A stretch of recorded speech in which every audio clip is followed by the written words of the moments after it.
The purpose of this message po kasi, para maturuan ang bawat isa kung paano po tayo sumamba sa ating pong Panginoong Diyos. Okay? Kasi po, ang pag-worship sa Panginoon ay isang napakahalagang bagay sa atin na ating pong Panginoon. And sadly, there are a lot of people, they don't really understand what is worship is all about, kung ano ba yung worship. Kaya may mga times that many Christians today na hindi nila alam na kung ano yung worship, and there are times that many Christians today, they thought that because they are in church, ay they are already worshiping. Isa po sa mga maling katuruan na alam ng mananampalataya is because they are in church, they are already worshiping. We do admit, because that we are in the church, ay we are worshiping God already. There is a reason or merong mas malalim na dahilan more than that. Kaya if you think na nandito ka sa church, nandito ka, nakabis ka ng maayos, at nandito ka nakikinig ng salita ng Diyos, and you thought that you are already worshiping the Lord. Kaya nga, there's a difference between nagsimba ka, nagsamba ka sa Panginoon. Iba yung nagsimba ka, pumunta ka sa church, at iba yung nag-worship ka talaga sa ating Panginoon. And this is just kaya sinabi ng Bible, merong mga example na binigay sa atin yung Panginoon, nung sinabi ng Diyos that these people draweth nigh unto me with their mouth and with their lips, but their heart is far from me. Ano ibig sabihin ng Diyos? Merong mga Pharisees that napaka-concern nila sa mga bagay na ginagawa nila sa Diyos. Kaya bilang mananampalataya, may we not just concern about what we are doing, but why we are doing it. Kaya nga, minsan, nagka-issue pa sa mga Pharisees, sa mga tao, nung sinabi ng John 4 verse 20, our fathers worship in this mountain. And ye say that in Jerusalem is the place where men ought to worship. Ito yung time na magkikita natin that people are more concerned about what, but they are not more concerned about why. Pero alam niyo po, ang tunay na worship, lagi natin tatandaan, is about from the heart, mula po yan sa puso. Kaya nga po, kahit gaano kaganda yung bihis natin sa Panginoon, pero kung malayo naman ang puso natin sa Kanya, you are not exactly worshiping God. And you don't really understand what is worship is all about. Hindi natin naintindihan. And I do believe that dito sa Bible, there are a lot of people na hindi naiintindihan kung ano yung worship. Ako po ay naniniwala, dito sa Higher Ground Baptist Church, may mga members, may mga attendees tayo na hindi pa rin nila naintindihan at naunawaan what is worship is all about. Pero nagpapasalamat tayo sa Diyos if you are that person na hindi mo pa naintindihan, naunawaan yung worship, pero dinala ka ng Diyos at inaayaan niya na mapakinggan mo ang mensaheng ito. It only means God wants you to understand what is worship is all about. Amen? Kaya po magkikita po natin ito. Kaya alisin na natin sa ating sarili na, nandito ako sa church, sa Panginoon. Maling-mali po na pananaw. Maling-mali po na thinking yan. Kaya nga, ang gusto ng Panginoon, gusto nyo ba na these people draweth nigh unto me with their mouth, with their hearts, with their lips, but their heart is far from me. Kaya nga po, ang wino-worship natin, kapatid, ay buhay na Diyos. Ang wino-worship natin ay banal na Diyos. Sana ganun na lang kasimple eh. Pero hindi po ganun kasimple ang pag-worship sa Panginoon without preparing the heart. If you came here na prepare yung damit mo, but yung puso mo, it means you don't really understand what is worship. Kaya merong mga sinasabi that hindi lang natin kailangang pag-worship yung Panginoon from our heart, but we have to worship the Lord with gladness. Kaya nga po, to be honest, lagi natin tinatanong dito is, are you happy that you are here this morning? Kayo po ba ay masaya na nandito po kayo ngayong umaga? We always ask that question. Kung tayo ba ay masaya na tayo ay nandito? Pero ang dalangin ko is, hindi lamang natin sinasabi na masaya tayo with the intent to reply. Ba sinasabi natin na masaya tayo sapagkat ito talaga yung nararamdaman po natin na mag-worship sa Panginoon. Kaya nga, hindi ko maintindihan yung mga tao that when they worship the Lord, ay wala silang kasiyahan sa kanilang puso at isipan. Kailangan mo pa silang tanungin. Kailangan mo pang encourage na maging masaya tayo na pumunta sa church. Dapat mga kapatid, hindi tayo kailangan pang sabihan na mag-smile. Hindi tayo kailangan sabihan na magsaya tayo. Dapat from our heart, nakikita na sa puso natin na masaya ang maglingkod sa Panginoon. Amen? Walang katumbas yung kasiyahan na naglilingkod sa Panginoon. Walang katumbas. Isang kasiyahan na hindi kayang bigay ng pera. Isang kasiyahan na hindi kayang bigay ng sanglibutan. Yan ang dapat maramdaman ng isang mananampalataya na mahal niya yung Diyos sa kanyang buhay. Pero sometimes maraming Kristiyano, they don't feel the joy. We're not trying to condemn you, but we are trying to tell you to correct yung puso natin. Kasi napakahirap kapag pumupunta ka sa church na napipilitan ka na lang, pag pumupunta ka sa church na wala ng joy. It's time to get right with the Lord. And there are a lot of Christians, I don't have the right kung sino yung mga tao yan. Brad, bakit hindi ka masaya? Bakit hindi ka masaya? Bakit hindi ka masaya? I don't have the right to judge you. I'm preaching in general. But ikaw at ang Diyos ang nakakalam if ang puso mo ay tama pa sa Panginoon. The Lord is telling you, come on. You are worshiping God. You are worshiping the King of Kings and Lord of Lords. Kaya nga merong kasabihan, how will you enjoy the presence of God in heaven? Enjoy God's presence here on earth. Kaya nga merong mga Bible, sabi niya, saan tayo pupunta, Lord? Saan tayo pupunta? And then sabi niya, pupunta tayo dito. But the Bible said, Lord, niya, if I go there without your presence, hindi ako magiging masaya. Sabi niya, kahit saan tayo pumunta, basta yung presensya mo is nandun, I will be happy. Kasi sabi ng Bible, in thy presence, there is fullness of joy. In their presence, there is fullness of joy. Kaya dapat ang kagalakan ay lagi yan nagsisimula sa puso. To be honest with you, pwede nating i-fake yung kasiyahan. Pwedeng masaya tayo, but deep inside, malayo naman tayo sa Panginoon. Pero to be honest, kung tama naman yung puso mo sa Diyos, hindi mo ipepeke yung kasiyahan. Lilitaw yan, naturally. Kaya po, we have to understand, worshiping God is not about you. Ulitin ko po, worshiping God is not about you. Ang pag-worship sa Diyos is not about you. It's not about ano yung makukuha natin. It's about giving the right thing, glory sa ating Panginoon. Kasi bakit ko sinabing worshiping is not about you? Maraming mga iba-ibang dahilan why we worship the Lord, and may mga tao na dahilan iniisip natin kapag nag-worship tayo sa Diyos is ano ba yung makukuha natin? Kaya it's always easy for Christians na umalis sa Panginoon. Ayoko nang umalis, ayoko nang maglingkod sa Diyos kasi may mga nakakatisod na kapatid. Ayoko nang maglingkod sa Diyos kasi ganyan lang naman ang pastor doon eh. Ganyan lang naman ang mga kapatid doon eh. Ayoko nang umalis sa church kasi ganyan yung mga preaching, puro soul winning, puro giving, ganyan yung mga preaching. Ayoko na maglingkod sa Diyos kasi may mga kapatid na hindi maayos ang kanilang buhay. Well, if that's your thinking, worshiping, you don't really worship the Lord. You are worshiping yourself. Ang tunay na pag-worship sa Diyos ay hindi niya iniisip kung ano yung mga sinasabi ng tao sa Kanya, hindi niya iniisip kung ano yung mga nakikita niya sa mga paligid niya. Because your focus is kung paano mo maging mapasaya yung Diyos at hindi focus kung paano ka mapasaya ng mga tao sa paligid mo. There is no perfect church. There are no perfect people. And every time na tumitingin ka sa mga tao, you will get discouraged over and over again. But what's your purpose? You are worshiping God. Ang tanong, masaya ba ako sa church na yan? Bakit ako pupunta sa church? Masaya ba ako sa church na yan? Hindi. Ang tanong, bakit ka pumupunta sa church? Masaya ba ang Diyos sa ginagawa mo sa buhay mo? That's our questions. Lord, pupunta ako sa church. Ano, meron bang babati sa akin doon?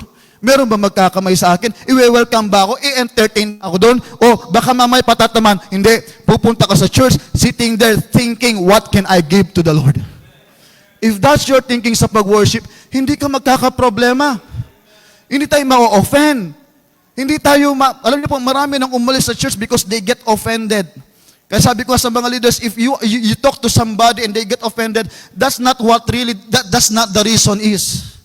The real reason is they don't know how to worship the Lord. Hindi nila alam kung paano talaga i-worship sa Panginoon. Kaya sabi ng Bible, you worship you know not what. Kaya sabi dito, parang sinasabi ng Diyos, worship is not about the place. It's not about where you are. It's about, to be honest, it's not just, ang worship is not just every Sunday, it's every day. We worship the Lord sa buhay na meron tayo, sa desisyon na ginagawa po natin. We worship the Lord. Because this life is not all about us anymore. Life is all about the Lord. Amen? Kaya po napakalaga, we have to understand the very reason why God created us. The reason why God created us, why He saved us, is walang iba para i-worship natin yung Panginoong Diyos. That's the very reason. Alam niyo po ba na meron kayong purpose? Amen? Ang bawat isa, meron tayong purpose. Do you know that? It's good to hear. It's good to know na hindi lang tayo ipinanganak dito sa mundo. Hindi tayo aksidente dito. Na basta na lang tayo isinilang.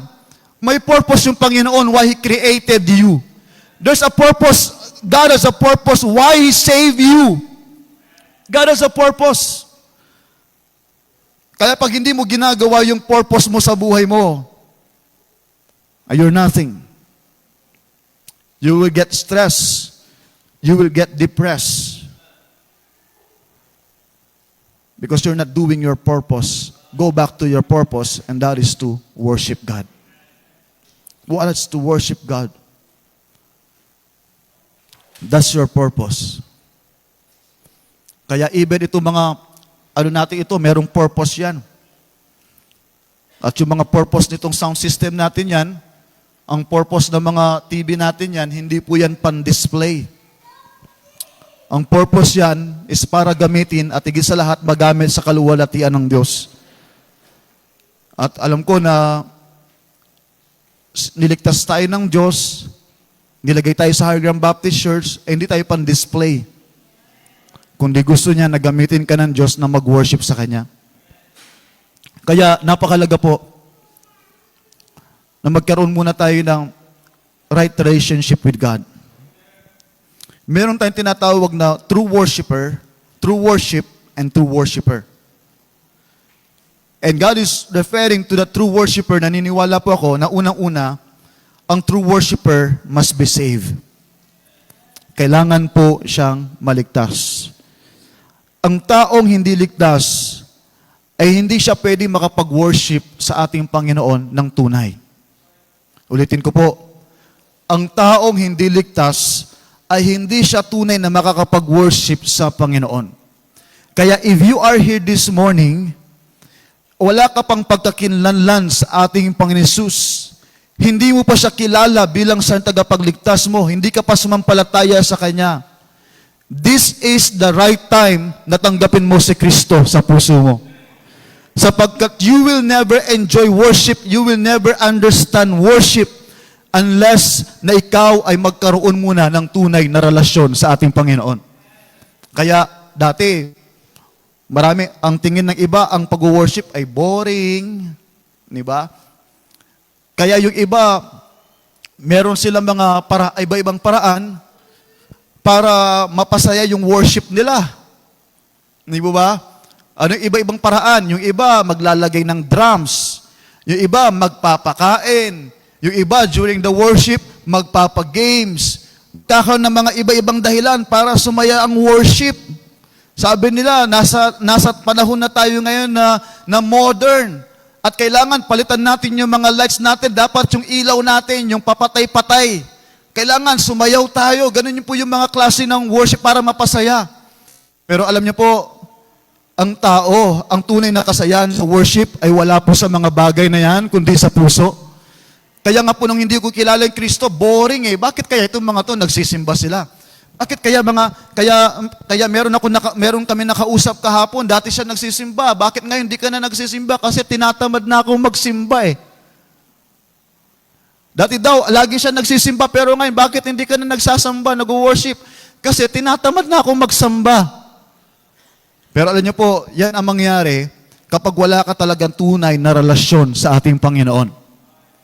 Kaya napakalaga na magkaroon tayo ng tunay na relasyon sa Panginoon. Because doon mo maintindihan, maunawaan kung ano pa talagang worship, and then magkikita natin, habang tayo po ay nagkakaroon ng relasyon sa Panginoon, nagiging malalim tayo sa Diyos, is the more na na-enjoy po natin yung pag-worship po natin. Kaya nga po, napakalaga, magkaroon tayo ng tunay na relasyon sa ating Panginoon Diyos. Pastor, paano ang tunay na relasyon sa Diyos? Hindi sa religion, hindi po sa baptism. Lahat ng kapatid natin magpapabaptize. Hindi namin kayo babautismuhan para kayo ay magkaroon ng buhay na walang hanggan. Babautismuhan namin kayo sapagkat kayo ay merong buhay na walang hanggan. Kaya nga po si Sean, naging anay siya, nabautismo na, pero he wants to be baptized because noong unang baptism niya, laro lang para sa kanya ang baptism. Kasi sumunod lang siya, kasi sumunod yung mga kaibigan niya, kasi na-influence lang siyang sumunod. Pero ngayon, he decided to follow the Lord in baptism with the right heart, with having a right relationship with the Lord.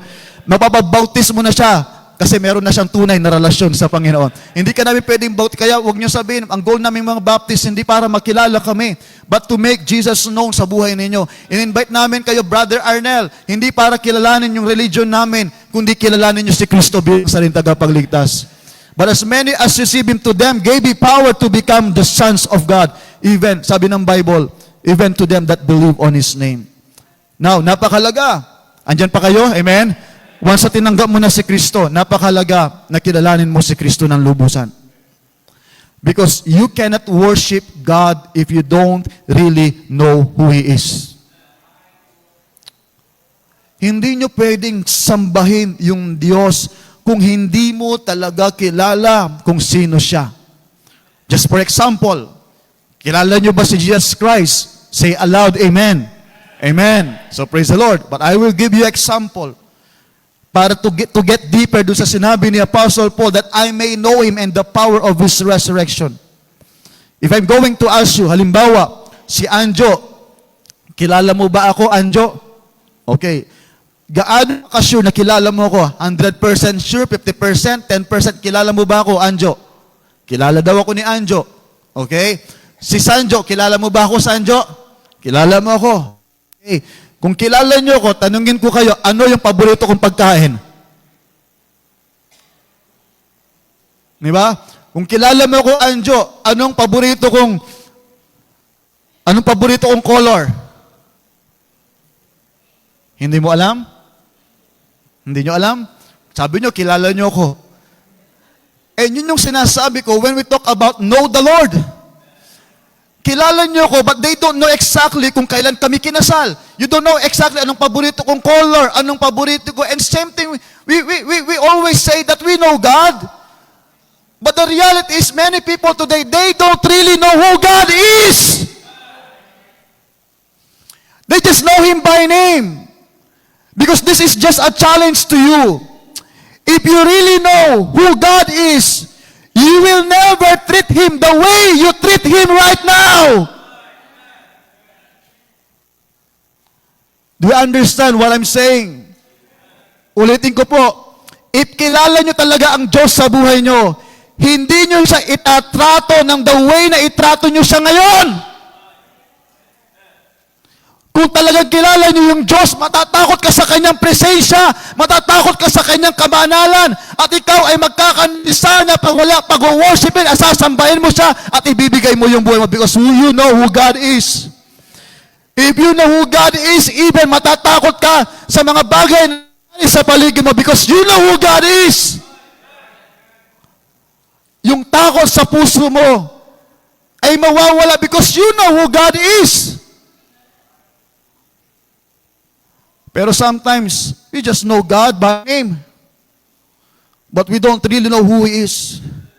Because if you know Him, you will surely worship Him. Kaya daming mga reklamo, daming ginagawa sa church. Why should I do this? Why should I do that? Why should I? You don't really know God. You are a man, woman full of complaint. Pero wala ka talagang pagkakilanlan sa ating Panginoon. You know what? Worship transformation. Ang pag-worship ay nagbibigay siya ng pagbabago sa buhay po natin. Kaya, is more than attending church. Nakakalungkot. Pero kamukha ng aming mga preacher, wala nang magagawa na kanyang buhay. Yan naman yung gusto ng maraming tao because of our sinful nature. Kahit anong gawin ko, basta wala, okay na. Kaya kahit ano encourage mo, pilit mo, hindi po. Kilala mo talaga ang Diyos.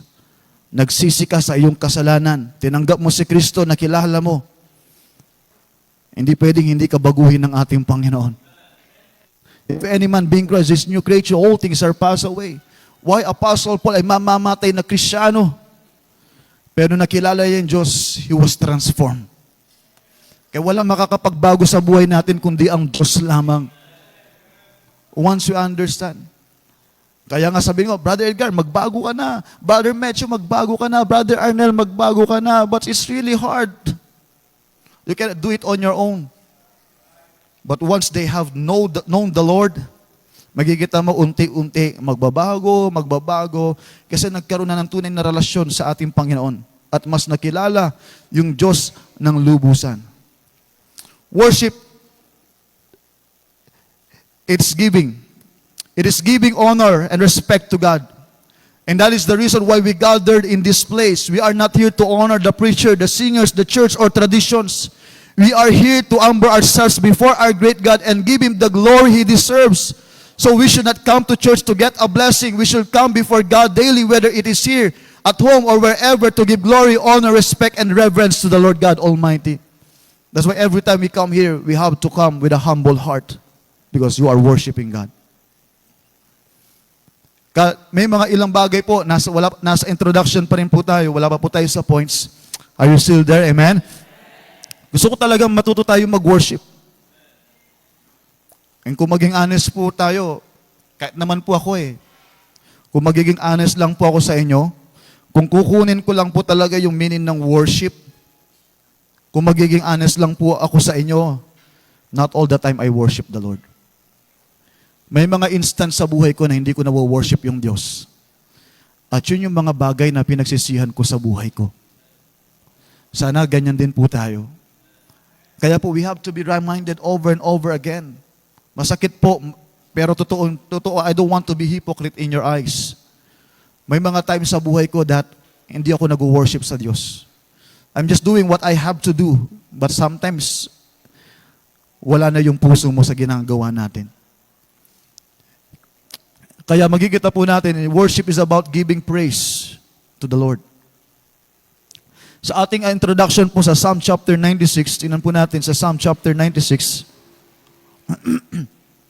Psalm chapter 96 verse 1, worshiping is about giving praise to the Lord, praising God. This is what worship is all about. O sing unto the Lord a new song, sing unto the Lord all the earth. Sabi po ng Bible, sing unto the Lord a new song, sing unto the Lord all the earth. Up to praise God. At isa po sa mga pagpapakita that you are praising God, there are a lot of ways para ma-praise natin yung Diyos. At the Psalm chapter 96 is all about singing unto the Lord a new song. And not just praising God, but when we worship the Lord, we are proclaiming God. Not just praising God, but we are proclaiming God. According sa sinasabi ng Psalm chapter 96 verse 2, sing unto the Lord, bless His name, show forth His salvation from day to day. Pag sinabi nating worshiping God, we are proclaiming God. Ano yung ibig sabihin niya? We are proclaiming the goodness of the Lord. Yan pong ibig sabihin. Worshiping is about proclaiming the goodness of God. Yung kabutihan ng Diyos sa buhay po natin. Do you believe that God is good? Amen? If God is good, we have a lot of testimony. Kaya nga, salamat sa Diyos sa mga testings na naranasan po natin. Because those testings can turn to testimony. Those burden can turn to blessing. Kaya po, nagpapasalamat tayo sa Diyos. Kaya nga po, I hope and pray na po, isa po sa mga exciting part ng ating pong programa every afternoon service is yung testimony time. At sana sino man ang ma-assign sa inyo na magpasalamat sa Diyos, always grab that opportunity para mapasalamatan mo ang Panginoon. And please, pag kayo ay nagte-testimony, ay kung paano yung ginagawa ng preacher na pinag-aandaan at ay sana every time na kayo ay tatayo para i-testify yung kabutihan ng Diyos, sana yan din po ay ipag-prepare po ninyo sa Panginoon at ipapanalangin ninyo. Abi na iba, once a year ako ma-assign, once a year, twice a year ako once a year lang ako ma-assign. Yun na nga, once a year ka ma-assign at tatayo ka dito, you will proclaim God's goodness sa buhay mo at ayusin mo na the testimony mo. Sapagkat it's always good na sabihin mo yung kabutihan ng Diyos sa buhay mo bilang pag-worship mo sa Kanya. Kaya minsan, yung iba, they treat it lightly. Basta makatayo lang dito, akala nila, yun na ang testimony. Kaya nga po, I suggest, every time you stand up here, kung pwede kayo magbigay, magdala ng outline, kung pwede nyo isulat yung testimony nyo, that will be better.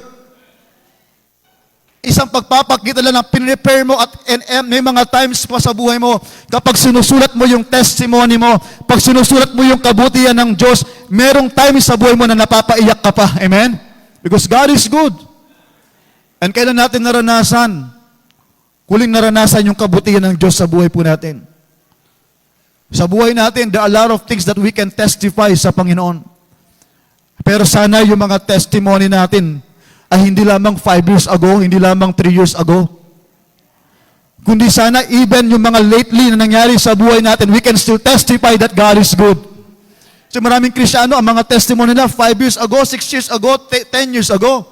There's nothing wrong with that na pwede maging encouragement yung mga na-experience mo 5 years ago, 10 years ago. Pero it's always blessing na hanggang ngayon, naranasan mo pa rin yung kabutihan ng Diyos sa buhay mo. Every day, God is good.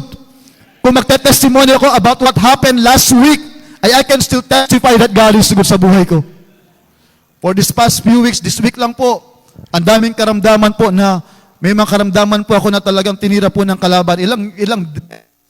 Hindi po ako makatulog na maayos. Halos wala po akong tulog. Talagang sinusumpong yung dati kong sakit about sa talagang sa kidney stones ata yun. Yung time na nakatayo ka masakit. Nakahiga ka masakit. There's just only one position na halos talagang i-position mo ng mga ilang oras. Halos ganyan lang po. Pero sigaw. Tapos, after ilang oras, inom ng gamot, okay. Tapos, babalik.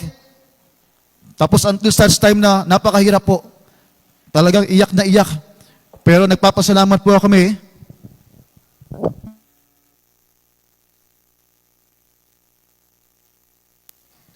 Ng Diyos ay napakabuti pa rin. Do you have that testimony this week? Meron ba kayong testimony na naranasan na kabutihan ng Diyos? O wala? Isang bagay, bakit wala?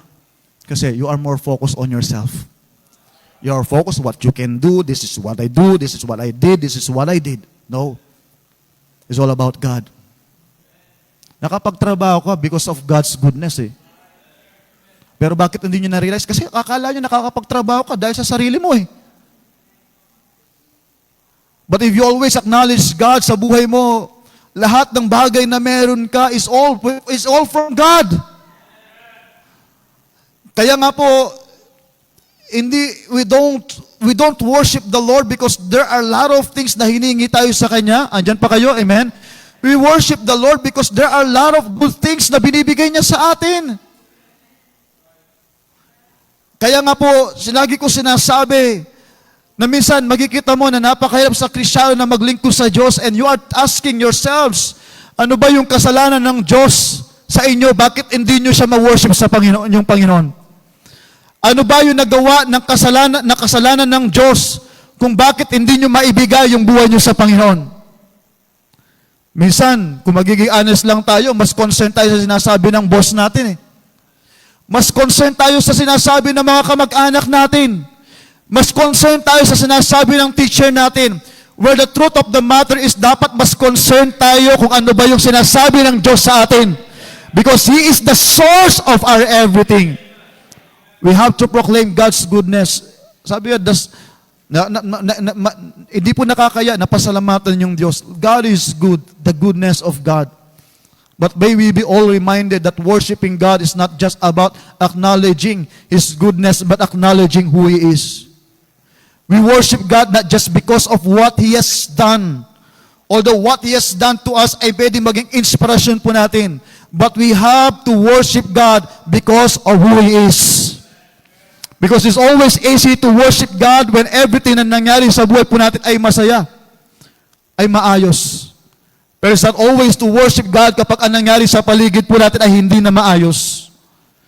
That's why maraming nagtataka nung si David ay nagkasala at siya po ay pinalo ng Diyos at nung siya po ay sumakit, nagkasakit yung kanyang anak at nung habang nasa karamdaman yung kanyang anak, siya po ay nag-fasting, siya po ay nagpatira pa at siya po ay nananalangin.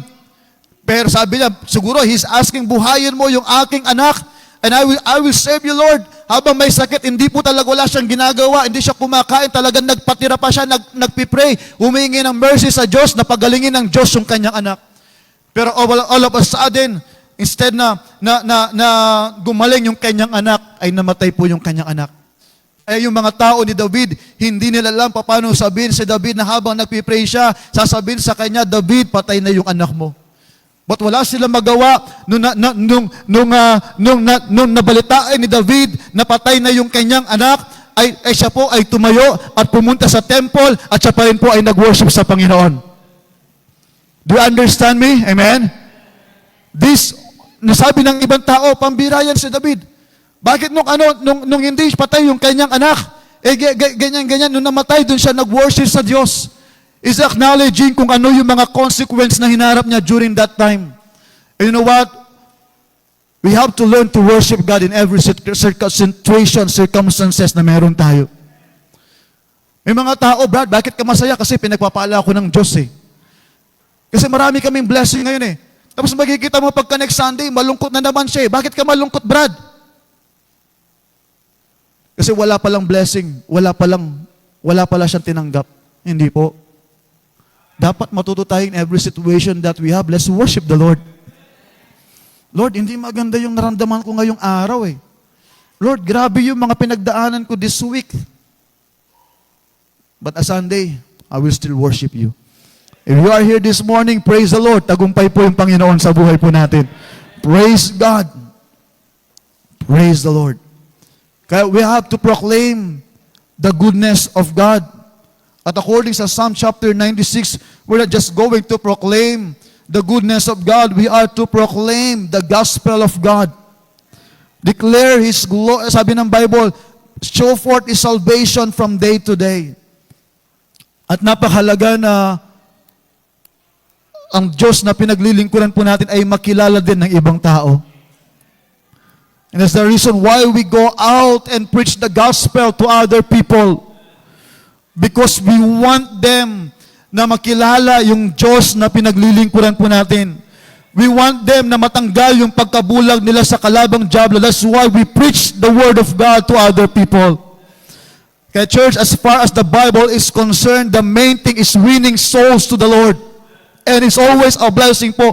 There's always joy. There's a blessing in sharing the Word of God to other people. Iba yung kagalakan na may mga tao na walang pag-asa pero nagkakaroon ng pag-asa ng dahil nakilala nila yung ating Panginoon bilang sa tagapagligtas. We just have not to proclaim the goodness of God, the gospel of God, but we also have to proclaim the glory of God.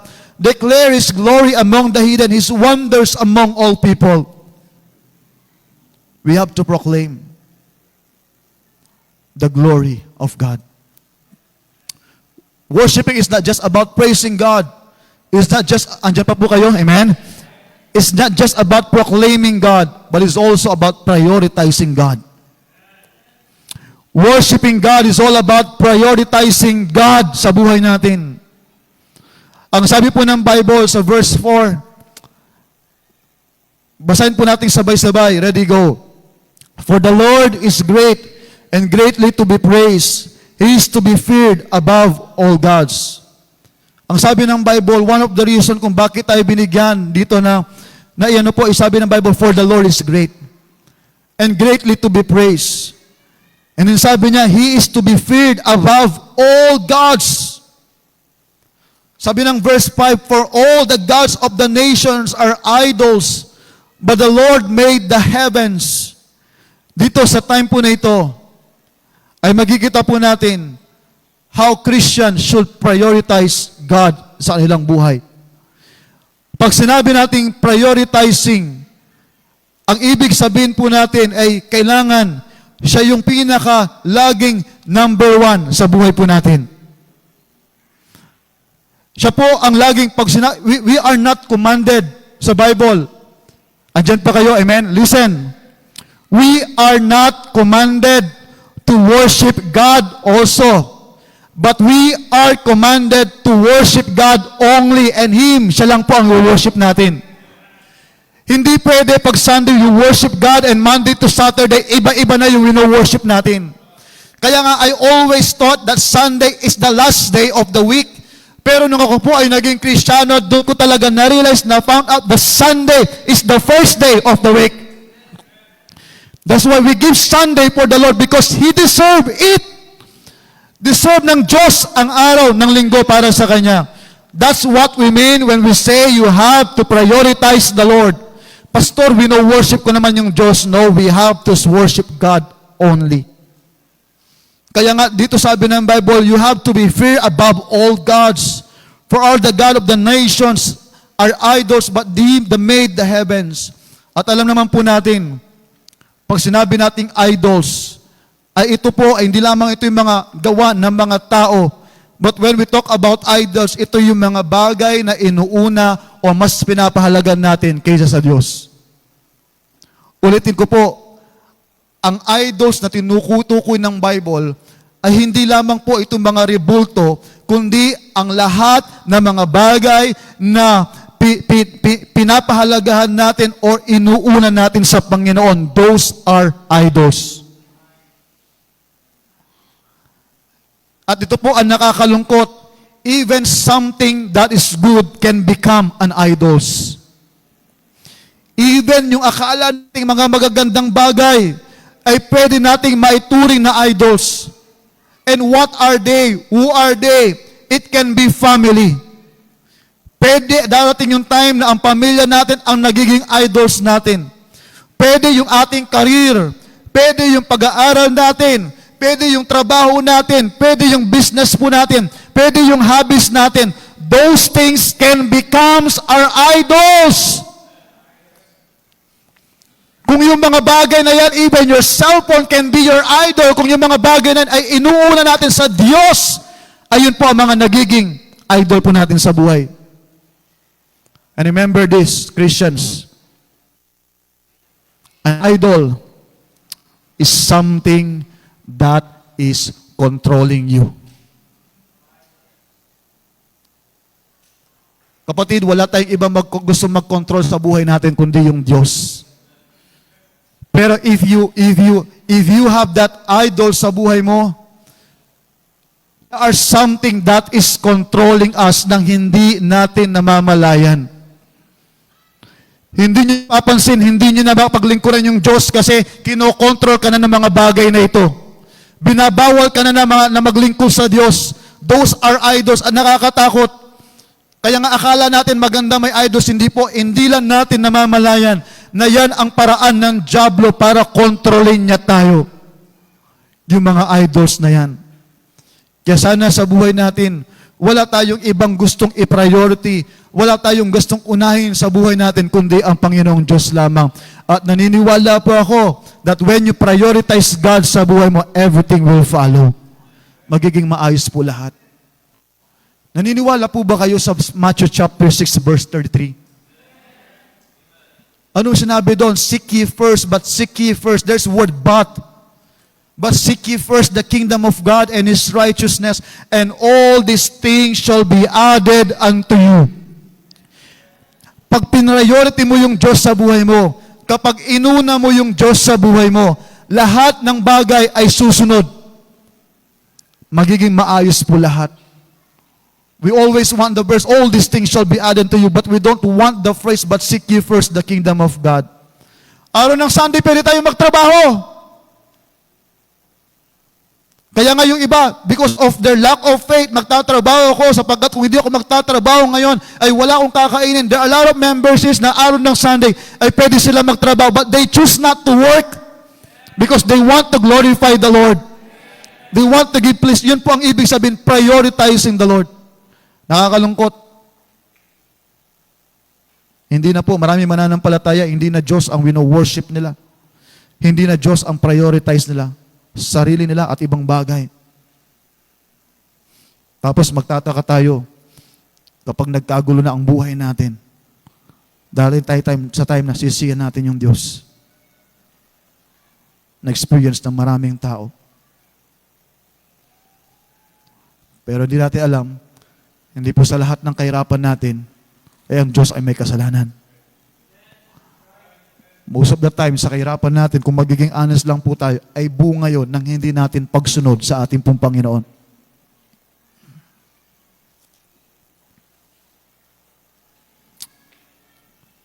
Worshiping God is about praying to God. When we pray, we worship the Lord. Pag tayo po ay nagpipray, tayo po ay nag-worship sa Diyos. Kaya mapatid, kung titingnan po natin sa Psalm chapter 96, verse 6, honor and majesty are before him, strength and beauty are in sanctuary. Give unto the Lord, all ye kindreds of people, give unto the Lord glory and strength. Give unto the Lord the glory due unto his name. Bring an offering and come into his court. O worship the Lord in the beauty of his holiness. Fear before him all the earth. Say among the hidden that the Lord reigneth. The word also shall establish that it shall not be moved. He shall judge the people righteously. Let the heavens rejoice and let the earth be glad. Let the sea roar and the fullness thereof. Let the field be joyful and all that is therein, and that all the trees of the wood rejoice before the Lord. For he cometh to the earth to judge the earth. He shall judge the world with righteousness and the people with his truth. Kaya sabi po ng Bible, we have to worship the Lord in spirit and in truth. Hindi ko sinasabing hindi tayo magkaroon ng emotion, but we have to worship God in truth. And that is the Word of God. Kaya sana po, magkaroon tayo ng tunay na puso na mag-worship po sa ating Panginoon Diyos. Number 1, andiyan po kayo, amen? Number 1, tandaan niyo po, worship involves service. Worship involves service. Worship involves service. One of the meaning, worship is an act of obedience. Worship is not just about singing or praising. It's about living in obedience to God's command. Ang pag-worship po is all about service. Not more on singing. Sometimes pag tayo po umawit, ang ganda ng tono natin. We're always in tune every time we sing. But how about our lives? Pero kumusta po yung buhay po natin? Once you follow God's command, that's worshiping God. It takes service. Kaya mali yung idea nyo na pag nakaupo lang kayo, wala nagsiserve na nakaupo. You're worshiping the Lord.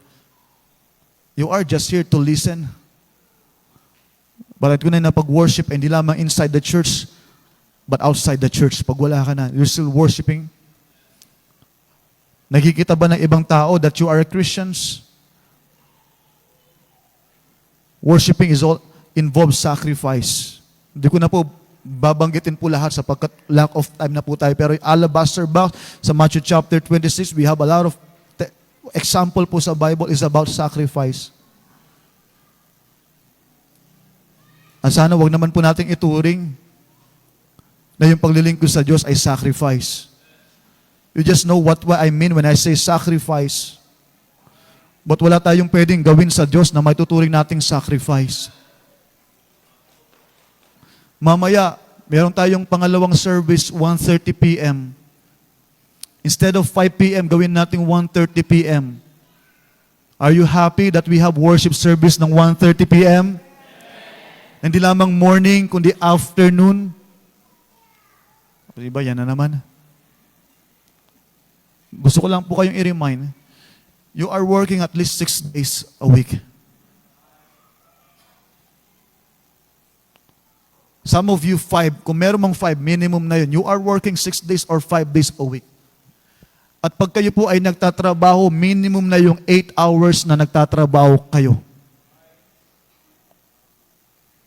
Andyan pa kayo? Amen? Yung some of you, nagtatrabaho sila napakaaga, alas 6 ng umaga, nagtatrabaho na sila matatapos ng alas 5 ng hapon. Some of you, nagtatrabaho alas 10 ng gabi habang tulog na ang lahat, doon palang nagtatrabaho yung iba. Magtatrabaho sila alas 10 ng gabi hanggang alas 6 ng umaga. Habang tulog na ang lahat, they're always willing to sacrifice, give their time. At ginagawa nyo yun, hindi lamang once a week, kundi araw-araw ay ginagawa nyo yun sa buhay ninyo. You're always to do that. Willing kayo. Nagawin natin Monday, Tuesday, Wednesday, Thursday, Friday. Sige, magtatrabaho kayo para sa boss nyo, para mapasaya, para sa pamilya nyo.